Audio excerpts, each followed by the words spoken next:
Hey guys, I'm Urizi. This story is all about what if Naruto had a quirk.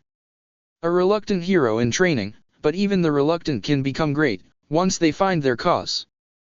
Before we proceed with the story, please like and subscribe to this channel if you liked the video and don't forget to check the description for the other works of the author if you liked the story. Let's start. Chapter 19 Hidden Feelings. Man, I can't wait to see the girls in their hero costumes. Being in a room with a lot of half-dressed men was something Naruto didn't have experience with, but he didn't really care too much either. He was wearing his costume underneath his uniform, so all he needed to do was take off the top layer of his clothes, and add on the extra stuff. Most of the other guys had complicated suits to get into, or they had gear made to help them with their quirks. In contrasts, Naruto didn't need the help with improving his quirk that devices could get him. All he needed was clothes able to handle the strain of his increase in size. Hey Naruto, why didn't you tell me you knew All Might that well? Kirishima, in his underwear, asked Naruto as the taller teen undressed. He showed the clothes that he was wearing underneath his uniform, and simply folded the clothes he took off. Others were listening. No wonder that bastard is so strong. I'll prove I'm better than him, and Bakugo glanced at Naruto, before glaring death at Izuku. Naruto raised an eyebrow when he noticed the glare, but didn't think anything of it. Izuku just shivered when a bad feeling went down his spine, and the source of it was obvious even if he didn't look for who was sending him negative vibes. How does your uncle even know All Might? Shoji asked as he approached Naruto, curiosity in his visible eye, though his monotone voice didn't speak it for him. He spoke from a mouth that formed at the end of one of his tentacles. It was a question everyone wanted to know, but not a lot of people could think up a great answer for. Naruto took his shoes off and replaced them with his yellow boots, wiggling his toes, before he slid the gloves on over his hands. Naruto thought about how to answer that one for a moment, something that got him a look from Todoroki, surprisingly enough. Why did he have to think about that if the answer was simple? Naruto stood up and tied the red cape around his waist, before he slung the white cape over his shoulders and clicked it into place on the costume. My uncle works as the senior supervisor for All Might's agency, so I've known All Might since I was little. My uncle is always busy, so sometimes I work at the agency, and drop reports off. Naruto came up with the simple truth, since Toshinori Yagi was a registered worker at the All Might agency.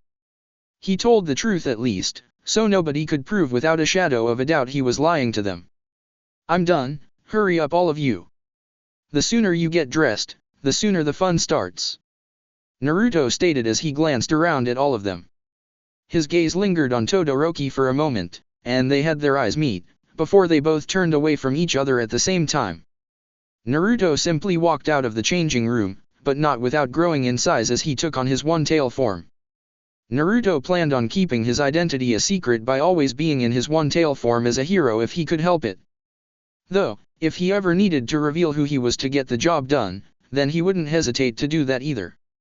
He would just like some privacy outside of being a hero once he became a pro.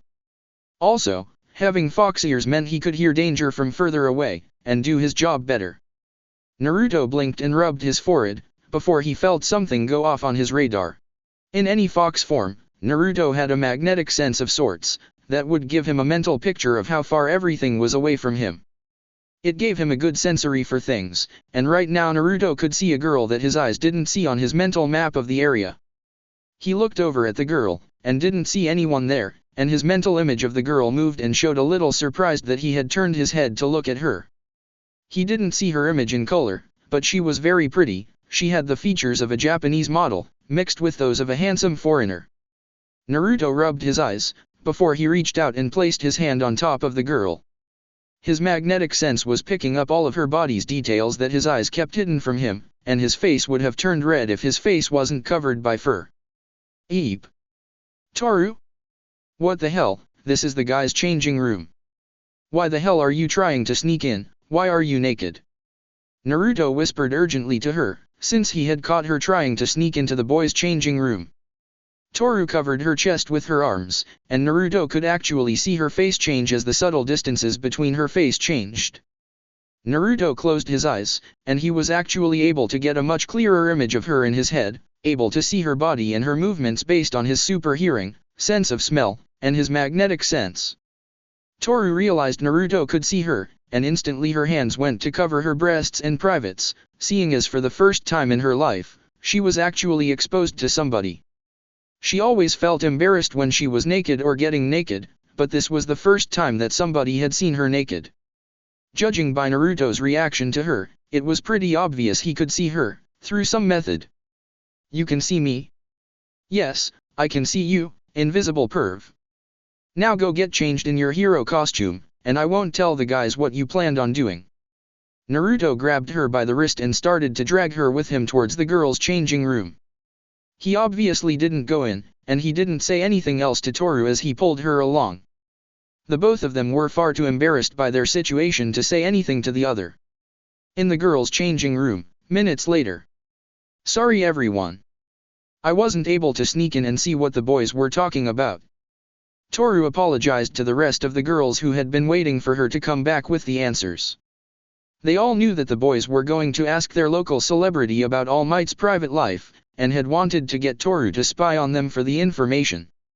It was obvious to send the invisible girl to go and get info after all. Tsuyu made a ribbit sound as she placed a finger on her cheek, thinking on it.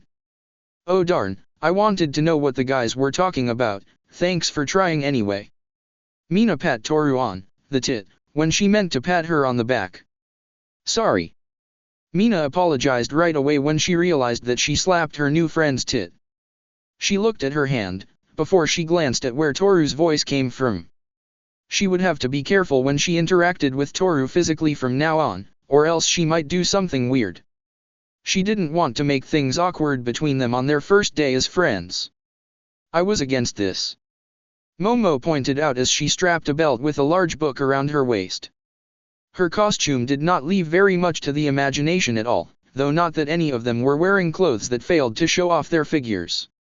Most of them had skin-tight outfits, with the exceptions being Kyoka as the girl wore loose rocker clothes, and Toru as she put on gloves and boots for her costume. Jiro tied the choker around her neck. "How did you get caught anyway?"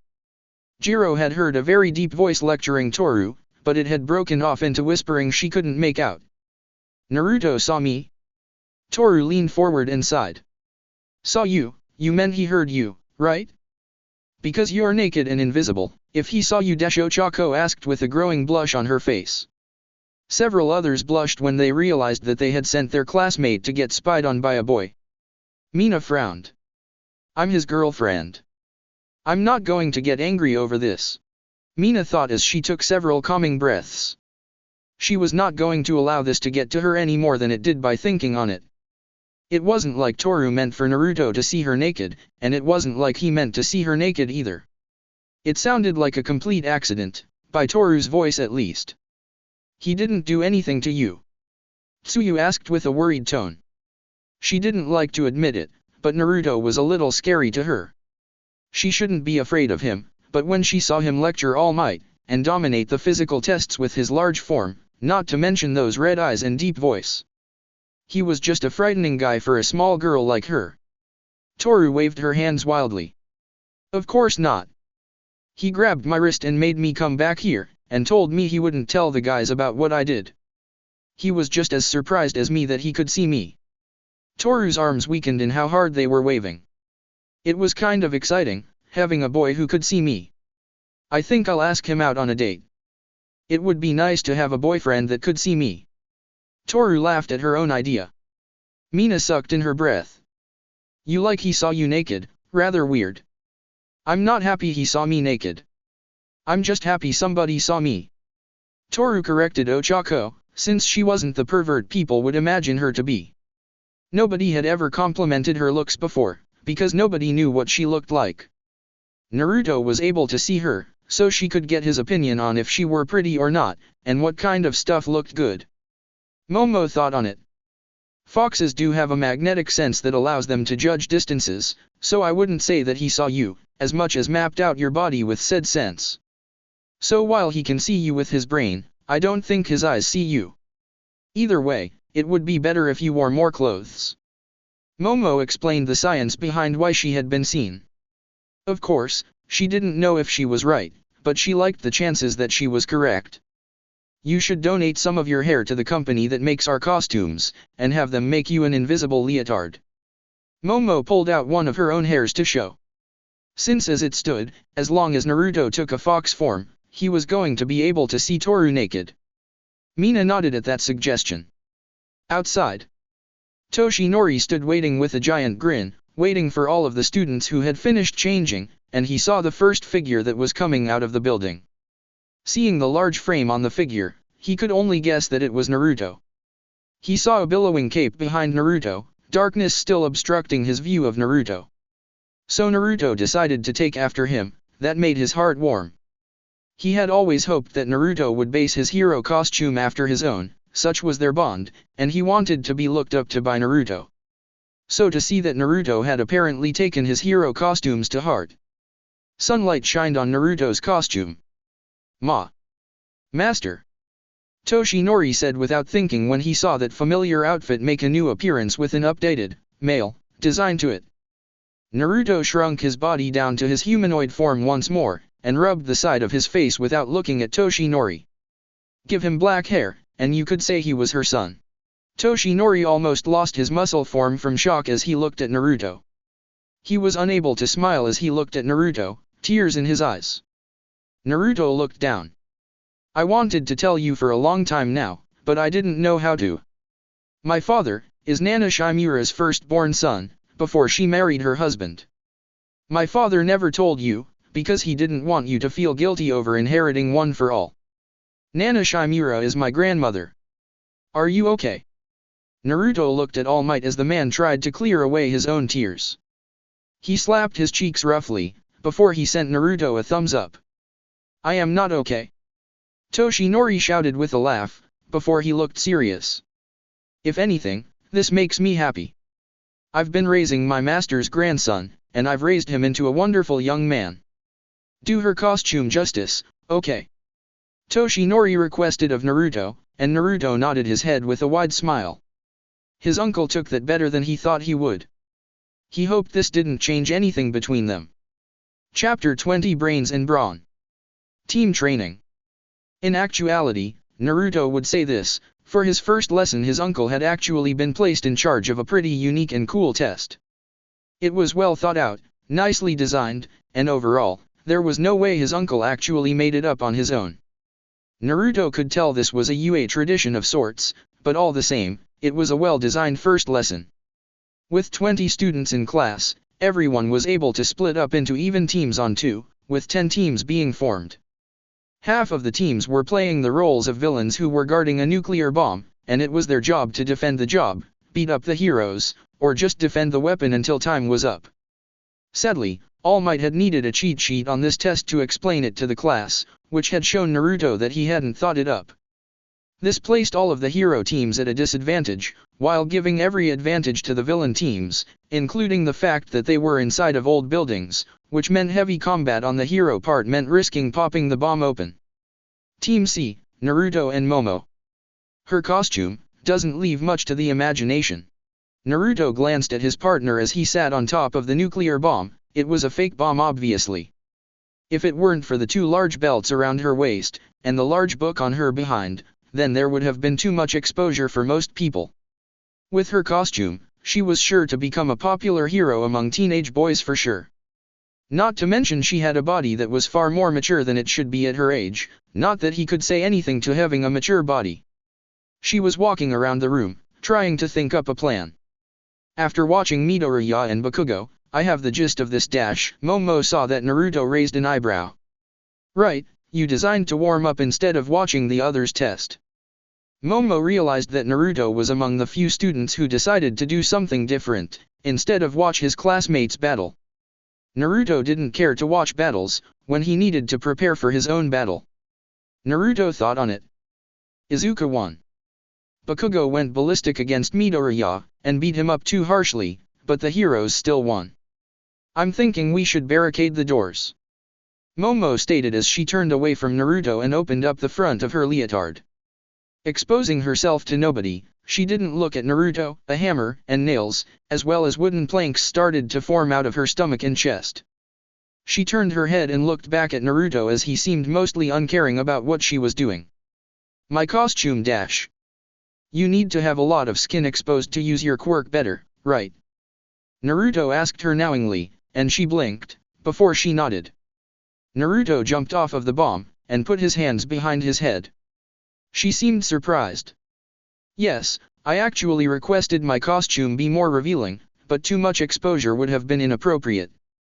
I'm sorry ahead of time if I show you anything indecent. Momo apologized ahead of time. If she accidentally showed him her breasts, she would apologize to him for her inappropriate behavior. Naruto waved her off and walked up towards her, passing her and picking up the wooden plants. He didn't look at any part of her exposed body, and she even covered herself when he got too close. He's not. Momo was a little surprised at his professional he was being about this. Naruto hummed a small song to himself as he hammered the planks into place, and she was a little surprised at how willing he was to go along with her plan. Actually, he seemed to not be looking at her on purpose as well. He was showing her respect, so that she could expose herself and keep doing her role to the best of her ability. So, she got back to work and made more materials for them to work with. She didn't know what else to say. He broke the silence. We're versing Shiro and Kirishima. Shiro shoots tape from his elbows. Naruto tried to remember everyone's quirks from what he had seen during the fitness tests. Naruto used all of the planks she made to board up one of the two doors into the room. He glanced at Momo when she closed her front again, and was able to turn to him without showing her goods. He was thankful he was in fox form, because she was a very attractive girl. She nodded. Right, his quirk is good for capture, and with his range he just needs to have a straight line of sight on the bomb. Are you not worried about Kirishima? Momo asked, since Naruto only mentioned Shiro. He mentioned nothing of the red-haired boy, which could mean he was underestimating Kirishima. Naruto nodded. We've been friends, and we train together. His quirk is hardening, but stamina is his weakness, and if you break his body, it's hard for him to get hard again. He's strong, but I have the advantage against him. Naruto knew him too well, and he knew his own strength as well. The problem was Shiro, since Naruto didn't know how the teen fought, and if they were a good match or not. He walked over to the bomb, before he placed his hand on it. Can you make a copy of this? Naruto asked her. She shook her head. Her quirk allowed her to transform her fat cells into different objects by changing them at an atomic level, and while she could create more matter than fat, she still had a limit to how much she could make before she used up all of her fat cells and became malnourished. Thankfully, her body built back up fat cells easily because of her quirk, and that had been a challenge in of itself since she had to stay physically fit to become a good hero. She had to keep her body healthy and athletic, while also maintaining a healthy body fat. I could, but I wouldn't be able to use my quirk very much. Why? Momo questioned. It would be a few minutes before the hero team made their way to them. Naruto looked thoughtful. Screw it, you come up with a plan. You seem really smart, so I'm going to trust you. Just tell me what you want me to do, and I'll do it. Naruto extended his hand to her with a smile. His plan was to make a fake bomb, and hide the real one. That way they could pretend to get beaten, and let the heroes take the fake bomb, before launching a surprise attack. They could capture both of them in one fell swoop without risking the bomb, but if she couldn't do it, then he wouldn't ask any more of her. Momo smiled a little. You're nicer than you look. I look mean? Naruto asked with some confusion and hurt as he pointed to himself. Regretfully, Momo had to nod to that, before she took his extended hand and gladly shook it. When I first saw you, you seemed like your mind was somewhere else. If you would like, I would be glad if we could become friends formally. Momo let go of his hand and bowed. She would like a friend her own age. He would like more friends. Fine by me. Now, I'm going to get into character. Naruto smiled back at her, before he transformed into his two-tail state and hopped back and forth. If he was going to play the role of a villain, then he was going to get into the role with all he had. Momo had almost literally sparkles in her eyes when she realized he was going to act like a villain, so he was going to have fun with this exam. Joining him, she created a black cape with her quirk and pulled it over her shoulders. Observation room. Communication is key between teammates, both hero and villain. While the last testers had no communication, it seems Team C and Team J are showing excellent teamwork. It's not perfect, but they are at a good starting point. Can anyone tell me where they can improve? All Might asked the few students who were watching the cameras with him. A couple started to think on it, before Tsuya raised her hand up quietly. Yes. He asked her. She waited a moment. He was too willing to let her make the decisions, and she isn't asking for his help. Tsuya wasn't sure. All Might surprisingly shook his head. No, some people are superior to others in some ways. Momo is perhaps one of the most intelligent girls at this school, and Naruto's battle prowess are not to be mocked. By allowing her to become the brain, and he become the brawn, they are splitting up the roles according to their skills. All Might started a lecture. This was a rather normal thing that heroes overlooked, trying to become things they weren't. It was fine to improve areas they were lacking, but it was also good to rely on those who were superior to you in the areas who were lacking. There was silence. They aren't covering their own weaknesses. They're only playing to their strengths. Tenya commented hopefully, and he was given a smile and thumbs up from the teacher. Correct. With Naruto and Momo. The door burst open. Zero, quickly, the bomb. Kirishima shouted as the two of them rushed into the room, his body being used to break down the door. Zero jumped in after him, and shot tape from both of his elbows towards the bomb. He grinned under his helmet when it looked like nothing was going to get in the way of their victory, before the tape hit something in front of the bomb. A thick glass barrier. Momo spoke up. Damn. Kirishima grinned when he looked at the sight before him. Momo was sitting on the ground, a black cape on her shoulders as she sat against Naruto's side as he laid on the ground next to her. She had a dark, but adorable, smile on her face as she looked at them from behind the glass wall. Myahahaha. Myahahaha. Good luck heroes, but I predicted you would take this course of action.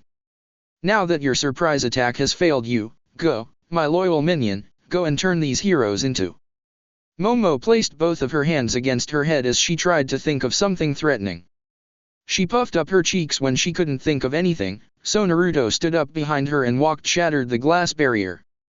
Hero. H is for hers, which you will be needing. E is for eradicate, which I'm going to do to you. Naruto pointed at Zero, who gulped when Naruto took a few steps towards him. R is for red, the stains I'm going to leave of you. Finally, O is for off, because I'm about to off both of you, hero. Naruto spoke a soft, threatening poem towards the two men. Zero jumped to the side and shot tape at Naruto. Momo created a cannon out of her stomach, and she fired a cannonball at the tape. Zero's tape caught the ball, and both the tape and Zero went flying as they were attached to the ball, and pulled along with it. Zero slammed into the wall, his body landing right next to the cannonball.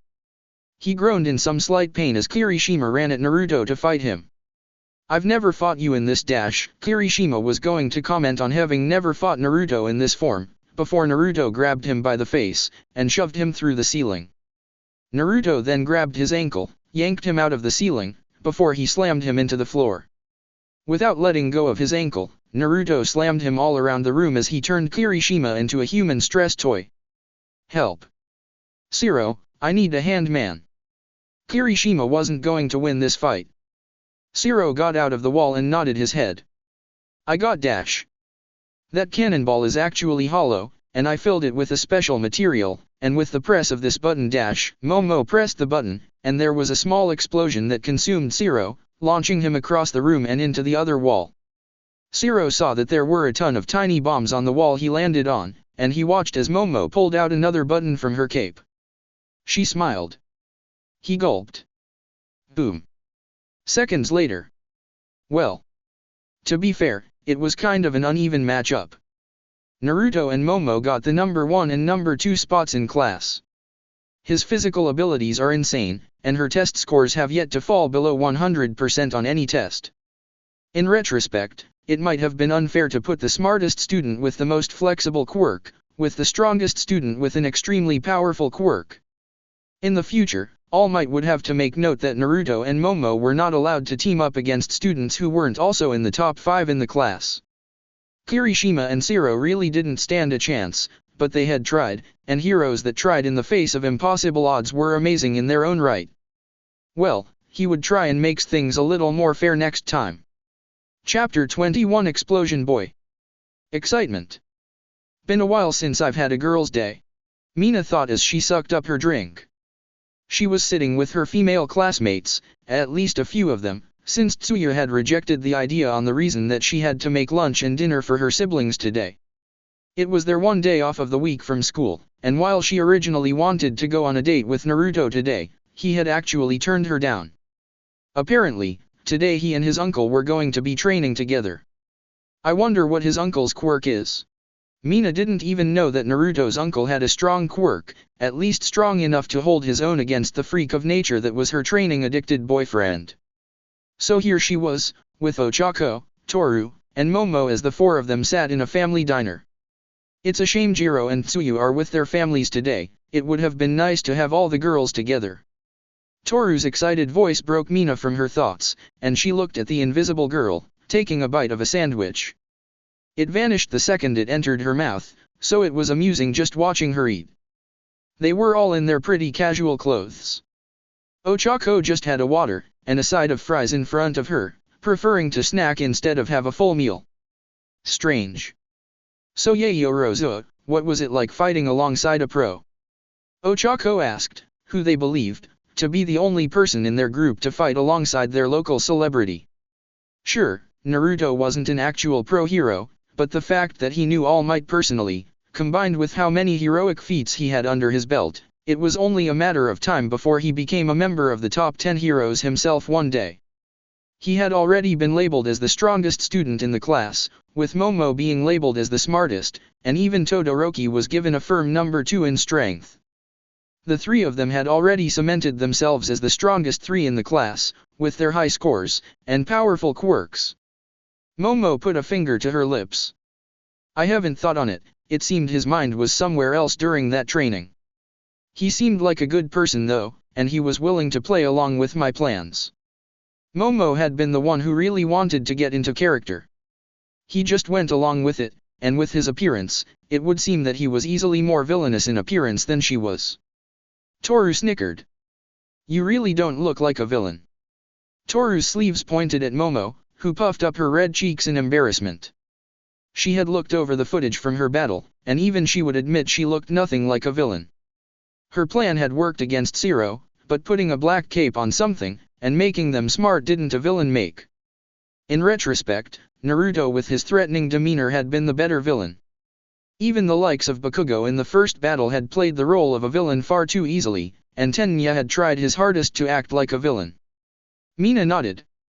Speaking of looking like a villain, I think Bakugo has some pretty bad attitude problems. What he did to poor Deku. Mina had heard Ochako start calling him that, and decided it was fitting. Was just wrong. He seemed really angry at the guy for something. She had watched that fight, and Bakugo had just been vicious to Izuku. He had beaten his fellow student to a near pulp. It was only because Ochako had done her part as a hero that allowed them to pass, and the building collapsing because of Bakugo's explosions helped her use her quirk. Said girl shivered. Honestly, Bakugo and Naruto scared her a little. How strong was a person to make All Might shiver like that? With Naruto. Come on Deku, get your shit together. Naruto caught Izuku's fist with his hand. He had heard several people in class calling him Deku, and the nickname just stuck with him. Izuku had a black eye and a bloody lip, but he was trying his hardest to land a decent hit on Naruto. He was only able to bring out 7% of one for all, but that much wasn't enough to land a clean hit on Naruto in a straight-up sparring match. 7% hadn't even been enough for him to defeat Bakugo in the battle training, so there was no way it was going to help him against a student who used almost solely hand-to-hand. All Might watched in his shriveled form. He's trying his hardest, but he's thinking too much against Naruto. Against an opponent who fights using instinct, but still has a mind for battle, using just your mind won't be enough. Toshinori thought as he watched his nephew in charge fight. So far, Izuku hadn't even been able to match Naruto use his quirk. The point of this training was for Izuku to land a hit on Naruto, that was it. This wasn't one for all training, This was martial arts training using one for all. Watching the boy, Toshinori could actually see where he was going wrong with his fighting style. He was trying to imitate the All Might fighting style of punches, when his body just wasn't built for lots of upper body martial arts. He needed his own fighting style until his body was capable of using 100% power all over. As it stood, he wasn't a fist fighter. Naruto looked a little annoyed with Izuku. Naruto used 2 fingers and grabbed a lock of Izuku's hair, before he yanked his head down with it. He punched him in the nose and knocked him off of his feet, before he grabbed his ankle and slammed him into the sand. I can't read his moves, it's like he has a dozen different fighting styles, and never sticks to a single way of combat. Izuku, even in the sand, had the wind knocked out of him as Naruto put his hands in his pockets. He liked observing others and how they fought, and used their quirks, but everything he learned from watching Naruto was useless. The second he tried to fight Naruto's current fighting style, Naruto just switched into a different way of fighting and threw him for a loop. When he tried to adjust to the new style, Naruto switched into the old one, or a new one. No matter how much he tried to take control of the battle, Naruto didn't let him, and he had no way of predicting what Naruto was going to do next. "Come on kid, get back up," Toshinori whispered as he encouraged Izuku. This was his successor, he needed to support him right now, not Naruto. "I'm done." Naruto turned and started to walk away. "What? I thought we were supposed to be fighting all day." Izuku jerked up as quickly as he could, and he wobbled to his feet, before he ran at Naruto. Not to punch him, just to ask him why he was giving up. Naruto turned around and placed his palm on Izuku's head, before he pushed him onto his butt, right back in the sand. "You're not ready to train with me, even if you could use 100% of that power you have. That body of yours isn't the only thing holding you back from making me take you seriously. I'll train with you again, when you understand what you're doing wrong." Naruto was done with Izuku. Toshinori didn't say anything. Izuku was far too predictable, because he thought out all of his moves. He was easy to trick into acting a certain way, and no amount of speed or power would change that right now. He needed to learn how to think on the fly better, and act on instinct more. As it stood, no amount of training with Naruto would help him with that. With the girls. "So what do we talk about now?" Mina asked as they all got their food. They had a full day of fun planned, but right now they were going to sit down, eat, and maybe gossip a little. "Boys?" Toru asked. "I'm not interested, right now, I'm focused on becoming a hero." Momo rejected it. She wasn't going to be trying to get into a relationship with any boys until she had become a pro hero, and had gotten used to that harsh life. A relationship could wait until she was an adult. "You can talk about it, I just won't have much to say." Momo did relent when she saw Ochako blushing, and Mina seemingly uninterested. She was kind of interested in why the most tomboyish of them, Mina, seemed like she didn't care too much about this topic. "Like what, who is the hottest in class, or boys we like?" Mina didn't really have much to say. She was in a relationship, and in a couple months, she and Naruto were going to have been dating for a full year. The two of them were having a somewhat rocky patch in their relationship, but they would be out of it soon enough. They both had a lot on their plate right now, so they just weren't spending all the time together that they did when Naruto didn't go to school. She did have opinions on the other boys though. "Oh come on, think about it, we've got a lot of hotties in class. Todoroki, Naruto, and even Denki are all pretty good looking. I would include Bakugo, but his attitude." Everyone could agree there, that with Bakugo's anger issues, he was taken off of any potential boyfriend lists. Of all of the boys in class, the hottest ones had to be Naruto, Todoroki, and Denki, with Kirishima being pretty good looking. There were other good lookers, but those four had to be highest on that list. Toru still planned on asking Naruto out, but not until she had seen more of his personality.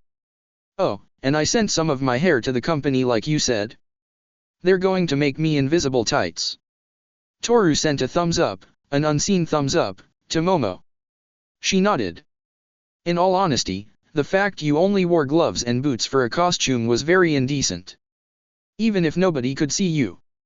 Making a young girl run around mostly naked was just horrible, it didn't matter if she was invisible. It wasn't appropriate, And it wasn't very smart when considering Toru was going to be a hero, and thus would have to work in both the hot and cold. It was just unhealthy for her to be naked in the winter months. You're oddly silent, considering you're very enthusiastic. Momo pointed out, looking right at Mina. The girl smiled awkwardly. Just been in thought. Naruto's with his uncle today, but knowing him, he's going to get into trouble somehow.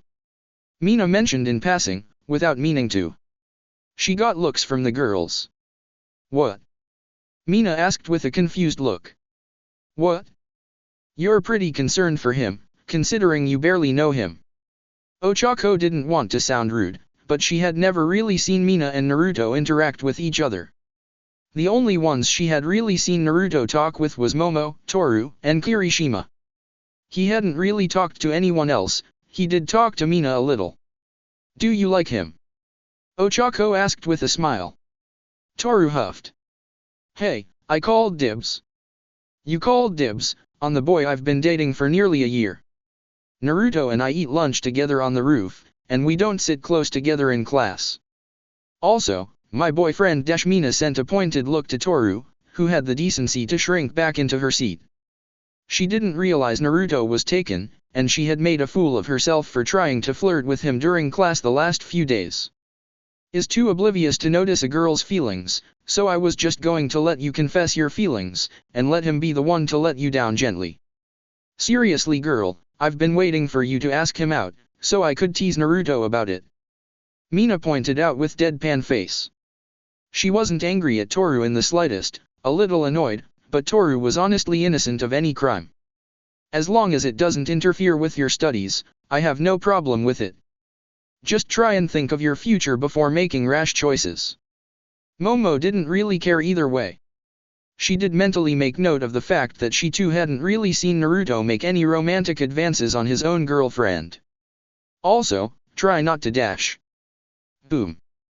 What was that? In the streets, a villain just appeared. We need to go and find a hero. Ochako shouted as the dinner they were in shook. They all stood up and looked out the window, seeing traffic stop as a villain with what looked like bombs growing out of his body, screaming in pain and throwing his bombs everywhere. A real villain. Momo looked in surprise, not accepting this today. Mina looked surprised. This only happened to her when Naruto was. It's now. It's Foxman. Toru corrected herself when she saw Naruto jump in front of a bomb that nearby hit a car, and take the explosion with his body. He rushed towards the next bomb thrown, and tossed it up into the air, before he used his body again to shield a small group of businessmen. He was in his two-tail form to give him the size to block the explosions, but they all knew it was him now. Dash is around, seriously. Mina should have known Naruto was somewhere close by if there was a villain that was attacking out of nowhere. We should help him. Ochako actually got ready to go outside and help. She was stopped by Momo though, as they watched Naruto rush towards the villain as he threw two bombs at the side time. Naruto grabbed both of them from the air, and tossed them high up where they could explode safely. Why are you stopping me? He could get really hurt. Ochako didn't want her classmate hurt, even if she was a little scared of him. Let's help evacuate the civilians. Momo pointed to all of the people Naruto was using his body to shield. They were just students, but they could still help direct people to evacuate. With Naruto. Seriously, I was just here to get lunch. This guy has a black tongue, is this a trigger addict? Naruto wondered as he looked at the guy laughing his head off in pain, a strange situation if there ever was one. Naruto had taken explosions on his arms and chest. There are too much people around. Naruto would have already had this taken care of, but the guy just kept throwing bombs at civilians when Naruto was about to knock him out. This situation sucked. Thankfully, the guy only had 3 bombs left growing out of his arms, and he grabbed 2 of them. He threw them in opposite directions, so Naruto rushed towards one, grabbed it, and threw it up as he jumped towards the second one and landed on top of it. When it exploded, and he was sent flying into a car, a large bloody mark across his chest. That hurt. Ha ha ha ha. Time for the boom boom. The man ripped his shirt off, and showed his chest was a bomb. He didn't just grow bombs from his arms, he was a living, breathing, suicide bomb. Naruto increased his size, crushed the car he was above, nobody was in it anymore, and he kept growing until he was at his current limit. He grabbed the man, and pulled him into his chest. Naruto curled up and wrapped his tails around himself, holding the man as close to his chest as he was able. He didn't know how powerful this explosion was going to be, but it was going to hurt. Boom. It hurt, a lot. Naruto was sent flying into the side of a building, transforming back into his normal form, his chest and arms now completely bloodied by the explosion he just contained. The bomber was still alive, his body immune to his own explosions, but his body was super skinny as he used up all of his body's nutrients, leaving him in a severely malnourished state. Oh, fuck, that's the news. Naruto fell out of the building, and landed face first on the sidewalk. He glanced around, and he was surprised when there was nobody around to see him untransformed. Naruto groaned in pain as he forced himself to transform back into his one-tail state, and got back up. As thankful as he was nobody saw him, he needed to get out of here before other heroes, the police, or the news arrived. That sucked, so much, asshole kept throwing bombs at innocents. Naruto hated when villains played dirty like that. Oh well, everyone was safe now. Naruto wobbled into an alley out of view. He then passed out. Chapter 22, Bloody Yandere Mini Arcade. Well, Naruto was in a pickle. Waking up was fine and dandy, considering almost anyone else who had took explosions to the chest and arms would have been dead. He still felt a massive amount of pain in his chest and arms, and he couldn't move much either. Actually, he couldn't move at all. He flexed his arm, and he felt something tying both of his wrists down. His ankles were in a similar situation, and he had something thin wrapped around his neck. Na-chan, how happy you woke up. Who are you? Naruto looked at the girl who walked in. He didn't recognize her off of the top of his head, but she seemed a little familiar to him. The frizzy bun hair, the blonde hair, and yellow eyes, and those fangs. Of course, he recognized her clothes more than anything. She was wearing a super baggy orange hoodie, that was literally just like the one that he wore. She had it half unzipped like his, showing her moderately impressive cleavage. She wore super baggy black pants, that was only held onto her body with a tight belt, and the legs were rolled up to allow her to walk. She was literally wearing his clothes, and he meant literally. He could smell himself on those clothes. She stole his clothes? Oh Na-chan, don't you remember, I'm Himiko Toga. Our love started in that alley, and I just couldn't resist taking you. Himiko spoke with a love-struck voice. Naruto deadpanned. First, I'm going to transform, break out of these bonds. Second, I'm going to rip my clothes off of you. Finally, I'm going to beat you up and drop you off at the police station. Naruto told her his step-by-step plan for what was about to happen to her. Also, Naruto glanced down, and saw he was wearing pants still. His chest and arms were bandaged up, so she must have broken into his house and stolen his clothes. He shivered. That was even worse than if she just stripped him naked of his clothes. Sounds fun. Himiko jumped onto the bed with Naruto, and he yelped in pain when she landed on his chest. She poked his neck, where something was wrapped around it. If you transform though, you're going to slit your handsome throat. Himiko pointed to the iron fibers that were wrapped around his neck. Durable enough to not snap when he transformed, meaning that if he upped his size, he would be slitting his throat in the process. Naruto frowned, and he glanced at the ropes that were tied around his wrists. They weren't made of the same material, but they didn't have to be. The thread around his neck was good enough to keep him restrained. Who was this freak? So you have me here, what do you want? Naruto asked her as he tried to think of a way to get out of here. Wherever here was, he was going to escape, and take this girl down when he escaped. Himiko traced the bandages on his chest. First, going to let you heal, then I'm going to stab you. When I saw you bloody that day, I just had to fall in love, and I've been following you ever since. Learning about you, watching your movements. Her face twisted as a sick glee overcame her features. Her cheeks turned bright pink as she remembered what she had done, the things she had gotten to do in her pursuit of love. Watching you, learning to imitate you, taking your clothes, making myself dress like you, pretend to be you. Himiko exclaimed to him as she scooted down so that she was sitting on his ABS.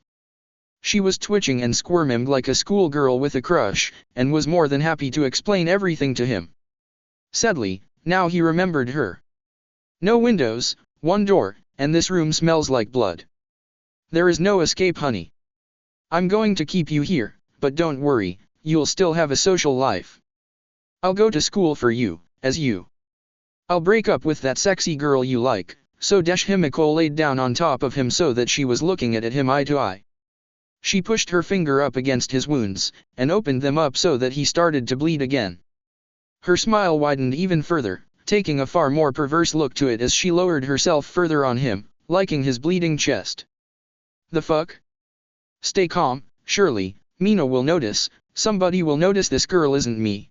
Naruto watched as she got off of him. She rolled off of the bed and onto the floor, before she hit the ground. He couldn't see her, but when she stood up, she looked just like he did. Down to the last detail, she was his exact clone. You can turn into people like drinking their blood. Naruto pointed out. That would explain the fangs, to be honest. He was disturbed when his voice came out as a response, out of a body that looked just like his. Her wearing his clothes just made it even worse. Don't worry, we're just one step closer to becoming one person. I love you so much, Nh-chan, and soon, we'll become one forever. Next day U.A. My boy Kirishima. Sorry I couldn't hang with you yesterday, I was with my uncle. Himiko shouted as she ran over to Kirishima. She high-fived Kirishima like it was nothing, before the two of them pro-fisted. He gave her a thumbs up. Dude, saw the news, you were awesome. The way you took that explosion, and saved everyone was awesome. So manly. Kirishima punched Himiko in the arm, and she wrapped her arm around his shoulder. They bumped fists again. Man, you must be feeling great, you're so energetic this morning. Kirishima hadn't seen Naruto this excited for school. Naruto? Toru jumped on Himiko's back and started to poke the whisker marks on her face. Toru? Himiko asked with Naruto's confusion. She knew his expressions down to every last detail, she had been watching him for a while now. I wanted to ask you on a date, but because you're with Mina, let's just stay friends. Toru was completely open with it. She was going to respect her friend by not being attracted to her boyfriend. She didn't have feelings for Naruto anyway, she just wanted to date him to see if any feelings developed. Himiko smiled. Let's stay friends, sounds like a plan. Himiko just let Toru keep poking her, and moments later the invisible girl got off on her own. Mina showed up and grabbed a hold of Naruto's hand. Morning Naruto dash, Mina leaned up to try and give him a kiss, but she blinked in shock when Himiko jerked out of her grip and walked several steps forward. She saw that annoyed look on her boyfriend's features. Dash, well, somebody woke up on the wrong side of the bed. Mina shrugged her shoulders and smiled moments later. Well Grumpy, no kisses for you today then. Himiko turned. We're done. I don't want to be with you anymore, not after what you did. Himiko even imitated Naruto's serious voice too well. What did she do? Toru and Kirishima looked at Mina, who was just stunned with wide eyes. She could tell when Naruto was being serious, and he wasn't joking around with her. She watched as Himiko made a show of storming off. Mina was frozen with wide eyes, she took a hesitant forward, but she stopped and placed her hand on her arm. You're not Naruto. Kirishima looked at Naruto with a frown. Himiko froze when she was outed already, surprised. Now that I think about it, I didn't feel any heart when you greeted me. Kirishima proclaimed with a bold step forward. Himiko smiled. Such good friends Naruto had. What do you mean, this has to be Naruto, it's not like somebody can just take his shape and... Ah. Toru realized what this meant. Several other students were listening in, though they didn't know what was going on, and just passed by them. A couple of students in their class joined in though. What's going on? Shoji asked as he joined them, since they were making a scene. Naruto took an explosion to the chest, an explosion that the news reported left him in visibly dire condition. Mina remembered that she had evacuated civilians, and didn't see what happened in person. But when she watched the news, she remembered seeing Naruto in his giant fox form heavily injured. Kirishima caught on, and grabbed Himiko by the collar, not caring that he was making a scene. "Where's my best friend, you bastard?" Kirishima roared, and the others got into a battle stance when there was a laugh. It wasn't Naruto's voice anymore. "A girl?" Shoji asked in surprise when he heard a soft voice. Part of the disguise had come undone, and half of Naruto's face turned into a girl's face. A girl none of them recognized, to be honest. She was grinning. "Such good friends, and I'm Naruto, so don't I have such great friends? Don't worry, my love is safe.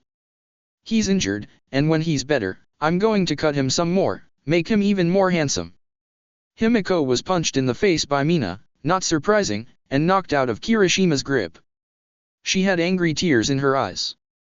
Kirishima grinned and got ready for a fight. They all turned to face the impersonator. She was gone. Somehow in the second that they looked away, she was gone again. They didn't know how she did it, but even looking around they couldn't find any trace of her. They all looked around, trying to find any trace of her, but nothing. Mina actually screamed in anger, actual anger, when she realized that now she knew Naruto was missing, and the only person who knew where he was and had vanished right under their noses.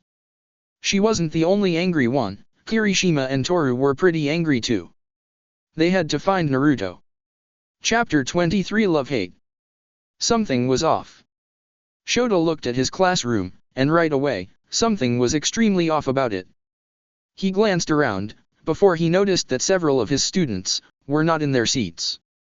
Actually, it wasn't just that they were in their seats, it seemed they were gone altogether. He saw that Mina, Kirishima, Shoji, Toru, and Naruto were all not in their seats, which was odd that so many students were absent at the same time. Even worse considering that some of them were friends, and this would mean they were skipping school to hang out. "If their reasons aren't good for this, I'll expel all of them." Shoto would tell All Might about this, but he wasn't going to go out of his way to track down a classroom of skipping teenagers. They better be able to explain this. With Naruto. "You're a monster, you didn't even break that Kit Kat, you just took a bite out of the whole damn bar." Naruto moved his head around so that she wouldn't feed him her second-hand chocolate. She was in his clothes again, laying down next to him, and trying to feed him. Of course, he would rather starve than get an indirect or direct kiss from this psychotic bitch. She had a knife in her other hand, drawing crude lines down his arms, leaving thin cuts that just barely bled. She was sure enjoying herself, and she rolled on top of him and smiled. When he got out of here, he was going to beat the shit out of this girl. "Oh, don't be that way, you have to eat to keep your strength up. If I want to suck your blood, you need to not die, so you got to keep that strength up."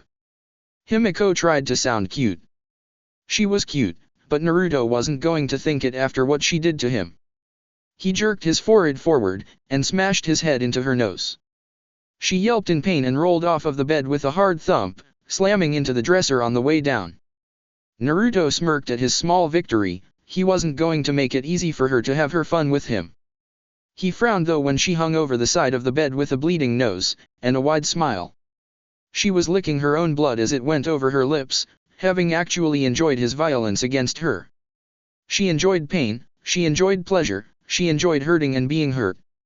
He didn't know how to handle her, other than beat her within an inch of her life and leave her to rot in prison. Honestly, that was his only answer for dealing with her. With the Naruto rescue squad, hours later. "This is the scene of the crime yesterday," Kirishima whispered as they looked around the busy streets, that were busy once more. There was a construction crew that was filling in the holes blasted in the road from the villain fight. There were brown spots on the side of the building, spots that were dried up blood. Kirishima was worried for his friend, but he had to admire how far Naruto went to save lives. He had taken a super powerful explosion and contained it with his own body, which was the height of manly. This was their only place where they could start looking for Naruto, the place where he was last seen. Shoji looked at blood marks dried up and on the ground. They went into the alley nearby, but after that, it was clear that Naruto had collapsed. The blood marks continued from there, so he placed a hand on his chin in thought. He's gotta be hurt really bad. Mina slapped her cheeks as hard as she could to try and stay calm. Her pink cheeks turning bright red from her abusing them, but she was able to try and stay calm because of it. Toru was looking in the trash cans in the alley for any clue. Shoji, can you make dog noses with your quirk, and sniff Naruto out? Kirishima asked his classmate. Shoji shook his head. I'm limited to making copies of my own body parts. While I can make multiple eyes and ears to give myself better range, I can't modify the nose I would make to make it smell better than my own. Shoji explained his quirk, even making an eye come from one of his arms. If Naruto was here, he could become a fox and track dash. Toru stopped when she realized that if Naruto was with them, they wouldn't be doing this in the first place. Mina looked upset at the reminder, but she got her phone out and called Naruto's phone. Toru reached into the trash and pulled out Naruto's phone, and she answered the call. So, we can't track him by phone signal. Shoji whispered as he started to follow the trail of blood. He took the lead, with Kirishima following behind him closely. He had both of his arms raised up, ready to fight if the girl appeared. We should have contacted a hero. Shoji pointed out with his mask shifting and showing he might be frowning underneath. Mina shook her head, and so did Toru. Naruto would get in trouble for doing illegal hero work if they told a teacher about it, and they were taken to the crime scene. The only heroes that they could contact about this would have to be heroes that Naruto was personally close to, those who knew he helped people in need. Where were you two when Naruto got kidnapped? Kirishima didn't want to come off as accusing, but it needed to be asked. They were here when it went down. I was helping get people out of the area. When the fight ended, I was a few blocks away. I didn't know Naruto had been hurt until I saw the news. I thought he had just escaped so that he wasn't seen by the news. Toru spoke the absolute truth. Naruto had cemented himself as a hero in the eyes of much of the classroom, so it was easy to see him as somebody who was invincible. That seemed to be further from the truth. Mina just gripped Naruto's phone in her hands. I should have helped him. It's Momo's fault. Mina stopped herself. No, it wasn't her fault. She chose to go along with what the group wanted to do, and help evacuate people. She could have went against the group, and helped Naruto fight. Then he might not have gotten so hurt in the first place. If she had thrown some acid at the villain, and hurt him, then maybe Naruto wouldn't have had to protect everyone from the big explosion. It was her fault for not following her instincts, not Momo's fault. The girl had just been doing what a hero would have done, and helped evacuate those who were in need of help. It's okay, we'll find him. Kirishima held back a little and put a hand on her shoulder. They continued following the blood trail as far as it was going to go, but the further they went, the less Naruto had been bleeding. His wounds having stopped bleeding as time went on. Kirishima pushed his fingers against his cheeks, and pushed his lips into a smile. Come on, do what Naruto would do right now, and try and smile. Naruto told me that a hero smiles to protect people's hearts, and he told me your smile is his favorite. Kirishima tried to get her to smile again. Mina did smile, and she forced herself to grin widely. She never knew Naruto liked her smile so much. Naruto must talk about her behind her back with Kirishima, and from the looks of it, he said good things about her. I'll show him my brightest smile too. Toru shouted. You do that. Shoji, the blood stops here. Kirishima commented when they were all forced to stop. They didn't have a trail to follow. Let's split up. Kirishima, you go with Toru, and I'll go with Mina. If we find Naruto, we don't do anything until all of us are together. That girl wasn't very big, and her quirk wasn't strength related, so she couldn't have carried Naruto super far. Shoji tried to think about everything that he had seen so far. They needed more of a plan than that though. Wish there was a pro that we could turn to without getting in trouble. Kirishima whispered as he teamed up with Toru. Mina blinked and looked at the phone in her hand. She looked at Kirishima. Kirishima, Naruto changed his password on his phone, do you know it? Naruto knows some heroes that might help us. Mina pointed out as she gave him Naruto's phone. She didn't want to part with it right away, but Kirishima nodded. 0730. Kirishima typed it in. July the 30th? Is that his birthday or something? Toru wondered out loud, since that sounded like Naruto had picked that number for a reason. Mina took Naruto's phone back, and she found the password a little odd as well, and she felt like she recognized that number. It didn't matter right now though. She looked through Naruto's phone contacts. His uncle wasn't going to be any use here, so she continued scrolling down them. She didn't see All Might's number in Naruto's phone, so Naruto must know that number out of the top of his head.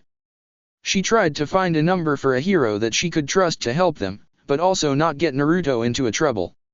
She found it. "Who are you calling?" Kirishima asked, not recognizing the name that Naruto had in his contacts. Who the hell was his Ryuko Tatsuma? With Ryuko.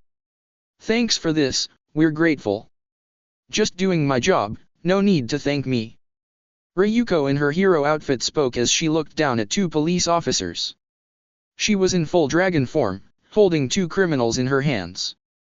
She had been called to take care of two villains who had attempted to rob a bank. They had flame quirks, so her scales had been a very good protection against the fire.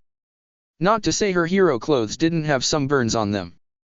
They had put up a fight, and several water quirk heroes were putting out all of the fires that had sprung up. She tossed them into the cop car, back seat, before she transformed back into a human form. She reached down and took her phone out the holder stabbed to her leg. A heroine's work is never done. The cop joked when she turned away and started to walk out of hearing range for those around. It was Naruto. He should be in school right now for starters, so he shouldn't be calling her. Second, today wasn't her day off, and she was on duty. He knew not to call her when she was working. She was going to have to lecture him about time and place for this sort of thing, and make sure that he wasn't slacking off in class. "Naruto, this isn't the time dash. Naruto is in trouble, we need your help." "Mina." Ryuko stopped her lecture when Mina on the other end shouted over her. She was a little surprised Mina was calling her, and she mentally went over those words again. "Naruto, in trouble? He's always in trouble. Nothing is new about that. I'm working right now. So when Naruto is done handling the trouble, tell him to call me later." Ryuko had utmost confidence that Naruto could handle whatever situation he was involved in. She had trained the boy herself, and he was stronger than the average pro hero. He could handle himself just fine against most things. She was about to hang up. Naruto was kidnapped, and he might be dying. "Tell me everything." Ryuko spoke more harshly than she intended to. This was instantly more serious than she thought it to be. She doubted Mina would say those words lightly unless the situation was really serious. This sounded bad. Yesterday, a villain appeared that used his body as a bomb. Before he could explode, Naruto used his body to contain the explosion. He was really hurt though, and before anyone could find him, he was kidnapped. We've been trying to find him, but his blood trail stopped. Blood trail. Ryuko knew that leaving a blood trail meant that a person had to be bleeding a lot. If Naruto passed out from blood loss, and a villain took him, then he was in real danger. That. Ryuko registered the rest of the story as well. Naruto sacrificed his body to save others, and ended up extremely hurt because of it. That sounded like him. "We're in an alley next to where the villain attacked, please help us." "I'm on my way, and you should have contacted me the second you realized Naruto was in danger. I'm going to be talking with all of your teachers about this when this is over with."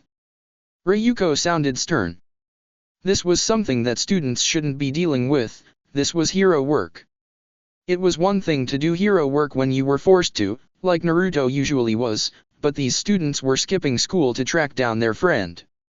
They should have contacted the police, or talked with their pro-hero teachers first thing, and not call a hero when they couldn't find Naruto. Turning into a dragon, Ryuko flew up into the air. With Naruto. "Ah, come on, you should at least scream a little, you look so angry. Here I am, making you look even sexier." Himiko twisted the knife that she had in Naruto's shoulder. His face was pained, but he was refusing to so much as grunt in pain as he glared at her. She just enjoyed his blood on her face. "You twisted little dash." Naruto stopped when the knife stabbed him again. Himiko got off of him, and grabbed a glass of water. She used a spoon and stirred it up, before she poured it on his wounds. He wanted to shout. "See, I'm taking care of you like a good girlfriend. I'm making you more handsome, and I'm pouring salt water on you to slow the bleeding." Himiko continued to pour salt water on his stab wounds. "I think that's all for today. I stabbed you a lot already, and you're still injured from Mr. Bomb. Let's pick this up again tomorrow," Himiko told him as she put her knife away. She looked at his bloody body, blew him a kiss. Naruto bit his lip and held back a scream, before he glared at her when she tried to force him to eat again. His stomach was growling, but he kept his mouth shut when she tried to force feed him. "The second I get this wire off my neck, your ass is grass." He was going to kick her ass for this. Chapter 24 Unfair World. "Seriously, I would rather die than eat your food, or kiss you." Naruto kept turning his face away from Himiko as she kept trying to lay kisses on him, and he went so far as it nearly break his own neck avoiding her. He wasn't going to allow this twisted girl to kiss him, even if he didn't have a girlfriend. She was just funning over him at the moment, since she had stabbed him too much for the day. Unable to stab him anymore, she was forced to show her affections the somewhat normal way. Somewhat, because he was still tied down, and covered in stab wounds, and she was rubbing herself on his blood. "Oh, don't be like that, nobody is coming, so it's just us here. In our own little world. See, doesn't this make life easier? This world is so cold and unforgiving, but like this, everything is simple. We never have to worry about talking to other people. If you let me take care of you forever, then we can live in this bloody bliss." Himiko spoke as she tried to kiss him. Naruto gripped the pillow with his teeth, before he swung his neck and knocked her face away from his with it. She giggled at his resistance, which pissed him off even more. He sighed, before he grinned. His body started to grow as it stared her down. He kept his transformation as slow as possible so that he didn't slit his own throat instantly. "I would rather die." "Stop. Stop. Don't do that. I don't want you to die." Himiko grabbed the lamp and slammed it into the side of his head to try and make him stop transforming. His transformation reverted, and his head was turned to the side. Blood coming from his forehead, a piece of shattered glass stuck. Himiko was breathing heavily, her cheeks red with frustration over what Naruto had just attempted to do. "The world will never be an easy place," Naruto told her with a heavy grin. "Even more so for those of us with Quirk's people label as evil." Naruto saw her turn her widened eyes to look at him. She wanted the world to be simple and easy? If she wanted to play this perverse game of house with him, then he was going to be the man of this house, and tell her some unpleasant truths. "I want the world to be easy, and I'm going to make it easy." Himiko denied his statement as harshly as she could. She was delusional. "The day I was born, both my parents, my little brother, and my little sister both died. My mother, Kushina Uzumaki, lost control of her quirk in the middle of the hospital and killed people. She lost control, and nobody knows why, but she transformed, and crushed half of the hospital. My father used his quirk and tried to save everyone. The first and only time my father held me, was to give me to my uncle, before he went to try and calm my mother down." Naruto started to tell Himiko everything. He was going to break this little illusion that she could make the world an easy place by avoiding everything around her, and becoming obsessed with a twisted love. "Stop." She killed him in her rage. His body was cut in two, and with the last of his strength, he teleported to my mother's Hoshi no Tama, and he used the last of his strength to break it, just like the Nine Tails in mythology. When those with the monster fox manifest their quirk, the first thing they do is spit out a small ball, and when it breaks. Naruto explained, and Himiko had to cover her ears to try and avoid hearing his words. She didn't want to hear it, she couldn't hear it. "I can't hear you." "Yes you fucking can. We die. My mother killed my father, and my father didn't want to see her become a monster, so he used the last of his strength to kill her too. My birthday is the day I lost everything. Minato Namikaze, Kushina Uzumaki, Menma Uzumaki, and Naruto Uzumaki. I lost my entire family, because this world is not an easy place." Naruto screamed at her at the top of his lungs. He forced her to listen to him, because he was going to break her. If he couldn't move his body, he would move his mouth, and he would break his twisted worldview with words if he had to. No. My quirk is Monster Fox. If I ever lose control, I could kill everyone I love. My quirk is a quirk that is stained in blood, and every day I have to try harder than everyone around me to not give in. Everyone who remembers what my mother could do, looks at me with eyes that treat me like a ticking time bomb. Life is hard, but as humans, it's our job to face this cruel world with everything we have. Even as she screamed, Naruto just shouted at the top of his lungs to make sure that she was able to hear him. With her mental state, this had to be devastating to her. She curled up into a ball and held her head in her hands. She looked towards Naruto, hoping he would take back his words and comfort her. When he didn't, she rubbed her arms together. You're lying, this is just a lover's spat, we had to have one eventually. Himiko smiled as she found a way to justify Naruto's statement in her mind as wrong. She was still breathing heavily, and her cheeks were flushed. Outside the door. Oh my god. Kirishima covered his mouth, tears in his eyes as he heard what had been said. With Ryako's nose in her dragon form, locating Naruto had been easy, and they had been able to sneak into the abandoned building without being heard thanks to Toru going ahead of them and pointing out all of the traps. They had been able to sneak around undetected, and just as they located the room Naruto was in, they heard his voice. His strength is unreal. Shoji couldn't feel anything but respect for Naruto after hearing about the day of his birth. Hey, your mother killed your siblings in an uncontrollable rage, and then she fatally wounded your father. But don't worry, with his last breath, your father killed your mother to stop her rampage. Mina looked at Ryuko, who nodded. She knew all of this. If I ever lose control like Mom, are you going to kill me? Now isn't the time to get distracted by bad memories. Ryuko had started to train Naruto in controlling his quirk, because if he gained control, she would never have to do what was asked of her. It was when Naruto was introduced to all of the strongest fighting members of the top 10. They had been told by the government that if Naruto ever lost control and killed a person, they were supposed to put him down.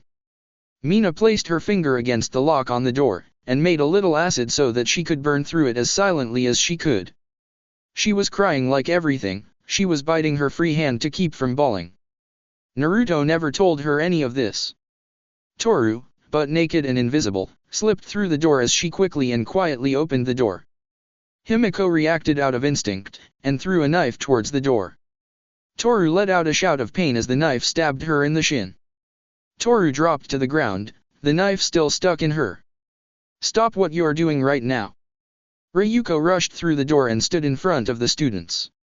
Himiko reacted as quickly as she could, visibly nervous as she stood before a pro hero from the top 10. She grabbed one of her knives, and jumped on top of Naruto, placing the knife next to his neck. Hostage situation. You unmanly coward. Kirishima burst into the room with Mina, while Shoji picked up Toru from the ground, pulling the knife from her leg. Thanks. Can you walk? Shoji asked her quietly, and her felt her head move in a nod. Setting her down gently, he noticed that he didn't see any blood, so her blood must have been invisible too. Naruto. Naruto, it's going to be okay. I'm here now. Mina called out to Naruto. Kirishima blinked. You monster. You didn't even break the Kit Kat bar, you just took a damn bite out of it. Kirishima looked around and saw the chocolate she had tried to force Naruto to eat. He saw that she had taken a bite out of the entire bar. Naruto pointed his fingers at Kirishima. That's what I said. Naruto liked having somebody agree with him on this. His emotional outburst over now that his friends were here to save him. Are you okay, Toru? Naruto asked Toru, having seen her get stabbed, well, the floating knife at least. I'll be okay. He's been stabbed at least 13 times, and he still has damage from the explosions he took. The fact he's still alive is amazing. Ryuko slowly moved her foot into position, to try and rush Himiko before she could use that knife. The girl looked flustered and angry now that they had interrupted her. If you come quietly, then it will be better for you. Ryuko stated. Somebody didn't like that. I'm going to kick your ass. Mina lost her shit when she saw what state Naruto was in. She gathered her most lethal dose of acid that she had ever produced, so lethal that even her own hands felt like they were burning. She threw it at Himiko's shoulder. She wasn't going to kill the girl, and the girl ducked it. When it hit the wall, it created an easily 3-foot wide hole instantly. Himiko actually smiled, and pushed the knife against Naruto's throat closer, reminding Mina what position she was in. I like you a little more now, that was really dangerous. Having somebody try and kill her had actually put Himiko's mind at ease, now able to see everything more calmly than before. Kirishima looked at the wire wrapped around Naruto's neck, stopping him from transforming. He glanced at Shoji, who was silent, and looked where Toru might be. God, Mina, you nearly hit me with that. Naruto shouted louder than he needed to. Get the hint, Mina. Seems like this is going to have to continue later. Our love will go on, Naruto, some other day. Himiko looked down at Naruto. She looked at the small hole in the wall, her only real escape now. Kirishima nudged Mina's side, and made a point of looking at Naruto's neck. Ryuko was unable to transform in such a cramped room, and Toru couldn't walk, while Shoji's quirk wasn't going to help here. Mina was the only person who had any power over long range right now. I can't.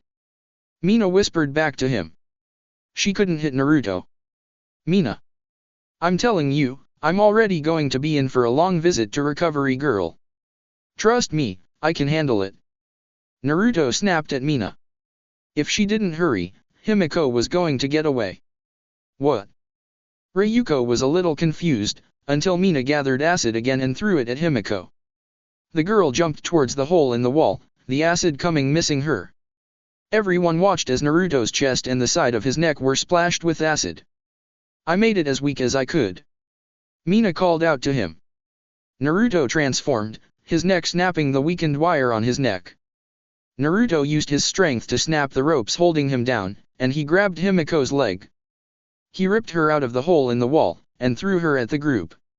She twisted her body in the air to avoid Ryuko and Shoji as they tried to hit her. The girl was surprisingly skilled at close combat. She slashed Shoji with the knife she had hidden away in her pocket, his shoulder getting a deep cut. She swung the knife at Kirishima, and it broke against his skin. Stay away from my friend. Kirishima slugged her as hard as he could right in her cheek. He wasn't the only one. Don't touch my boyfriend. Mina added her fist to the punishment, and took a shot right at Himiko's stomach. She was knocked onto the floor, her eyes rolled up into her head. Naruto forced himself to stand up out of the bed. Nope. I've got you. Ryuko gently spoke as she held him up with her body. Shoji and Kirishima went to Naruto, and they each took an arm, and wrapped it around their shoulders to help him stand. Now, take him to Recovery Girl at U.A. I'm going to have a word with your teachers about this after I've taken this girl into custody. Ryuko didn't praise any of them for this. She wasn't allowed to praise them for what they were doing. She didn't even praise Naruto when he did illegal hero work, at least while she was on duty. Operation Rescue Naruto. Success. Chapter 25. I'm alright. So, instead of telling your teachers, a highly trained staff of pro heroes, you four decided to go off on your own to save a kidnapped friend. Shota's lectures had nearly ended, but he was staring down at his students with a rather pissed off expression.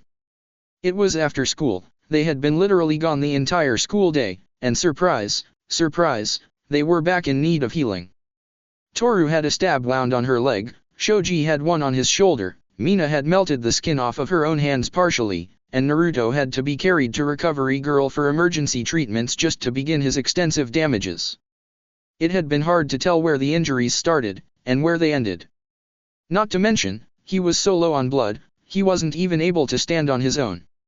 Mina and Kirishima were somewhat understandable, since Naruto was their friend before they attended UA, so they could have gotten pulled by their emotions, but Toru and Shoji going along with it just made matters worse. Part of their punishment was that, since none of their wounds were life-threatening, they couldn't be healed by Recovery Girl for a full day.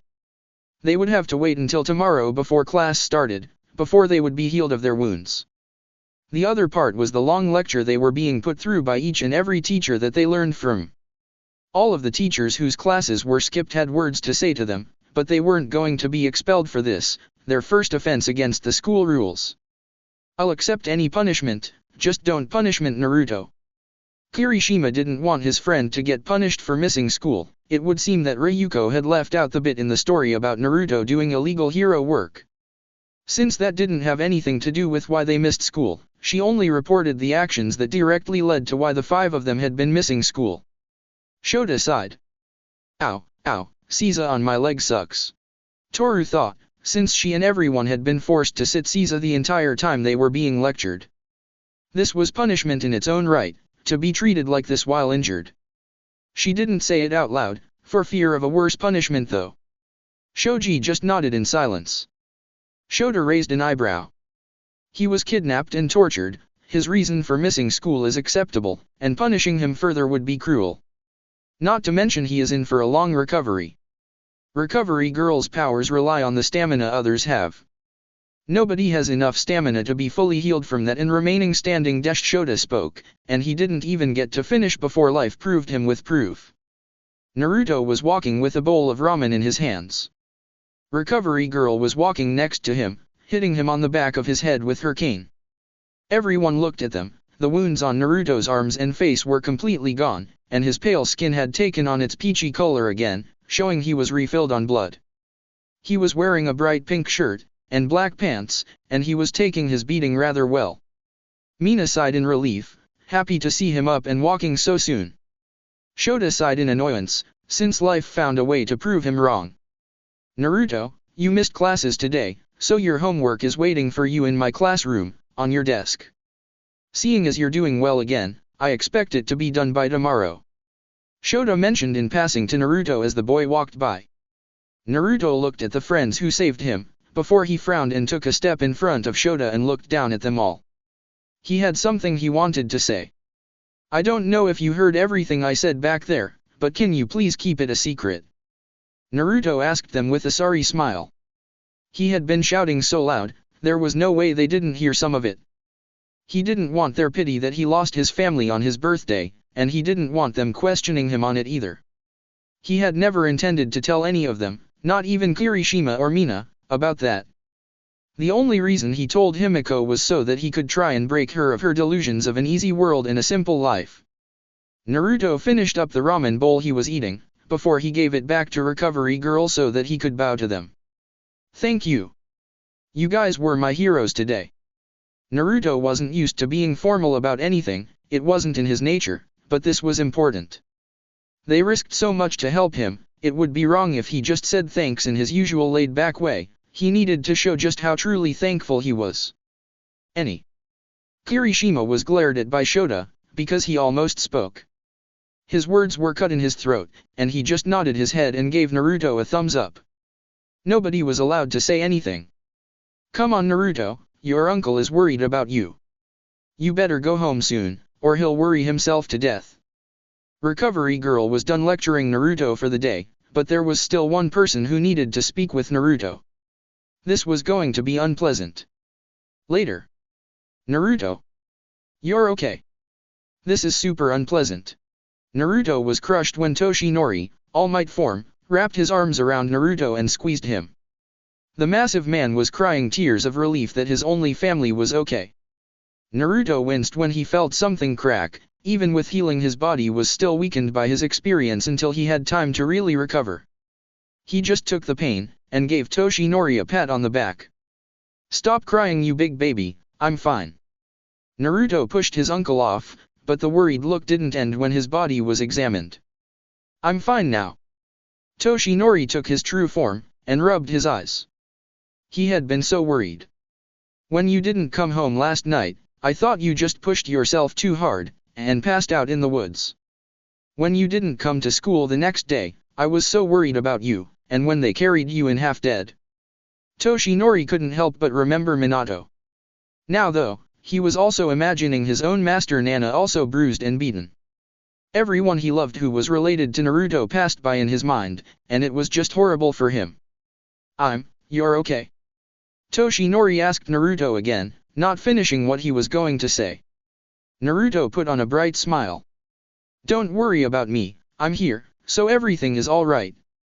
Naruto spoke genuinely. Toshinori smiled too, before he frowned.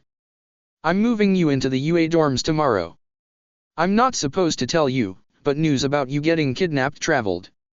Other parents are freaking out about their children, so we're going to be moving students from the hero courses into dorms to try and help ease parents. Toshinori told Naruto anyway. Somehow, the news had leaked that a UA student had gotten kidnapped and tortured. The exact details of the leak were unknown, but it was assumed that somebody in the police department that Ryuko talked to, spoke with a news reporter. Parents were freaking out, and their trust in UA had dropped a little, so they were trying to win back the trust of the parents. Naruto blinked, before he nodded. No doubt teachers were going to be asking parents for permission to allow their children to move into the dorms on the next day off from school, and since Naruto's uncle was his legal guardian, there was no need to worry about getting permission. I'll start packing then. Naruto didn't mind moving into the school for now. You're okay.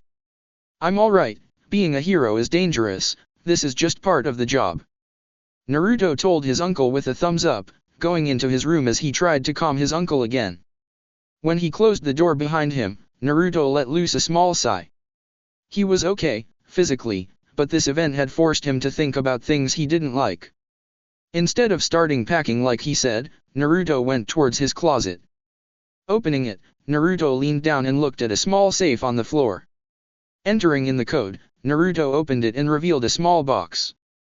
Naruto took the box and took out his phone, before he wrote out a text, and he deleted it. Naruto looked at the box in his hands again, before he opened it up. It was a small white ball, small enough to fit into the palm of his hand. It had a faint glow to it, and it gently hummed in his hand. Naruto hadn't had it in his hands in years, not since he had first developed his quirk. He had always kept it safe and quiet in his personal safe. His uncle had told him what it was when he first developed his quirk, and that if it was ever destroyed he would die with it. Yet, it was also the key to unlocking the secret abilities of his own quirk, the double-edged sword of his quirk. Telling Himiko about what happened to his parents, it reminded him about his own. Getting his phone again, he rewrote the text he wanted to send to Mina earlier, and tried it again. Not finding the right way to word it though, Naruto deleted it and wrote it again, and again, and again, and again. No matter how many times he rewrote it, he just couldn't find the right words he wanted to use. In the end, Naruto just sighed to himself and reboxed his Hoshi no Tama back in its box, and put it into his safe again. He had packing to do. That's it for part 3. Thank you for watching and see you on the next video.